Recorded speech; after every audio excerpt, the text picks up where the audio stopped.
দায়িত্ব আর কর্মের মাঝে হেরে যায় হাজারো ছেলের স্বপ্ন। একটা কথা কি ভাই, সকালবেলা ঘুম থেকে উঠছেন, ওই মুহূর্তে ফ্যামিলি থেকে বাপ বা মা কেউ আইসা কি কইছে আপনি গো যে সারাদিন কি করলি, খালি ঘুমাস আর খাস, কোনো কাজ কাম করস না? এই কথাগুলোর মানে বুঝেন? আমি যে বলতাছি, যে পরিস্থিতির শিকার হয়েছে একমাত্র ওরাই বুঝে যে কথাগুলো কতটা কষ্টদায়ক।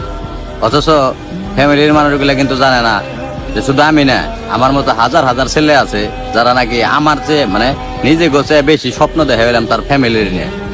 আমি মনে করি মানে বেশিরভাগ পোলাপানেরই আমাকে মতো যারা মধ্যবিত্ত ঘরের সন্তান, বেশিরভাগ পোলাপানেরই নিজের চেয়ে বেশি স্বপ্ন তার ফ্যামিলি নিয়ে। কবে আপনার কাছে কিছু টাকাই না দিতে পারুম, কবে হ্যাঁ হাসি মুখটা দেখুন, কিন্তু এটা কিন্তু আবার ফ্যামিলি বুঝে না ভাই। মানে আমি মনে করি মানে এরকম বহুত মানুষ আছে ভাই, এই প্রতিনিয়ত ভাই মনে করেন যে এই টর্চারের শিকার হইতেছে। মানে আমাকে কিন্তু কোনো অপশন দেয় না, আমাকে কিন্তু বাইরে থেকে কিছু টাকা পয়সাও দেওয়া হয় না।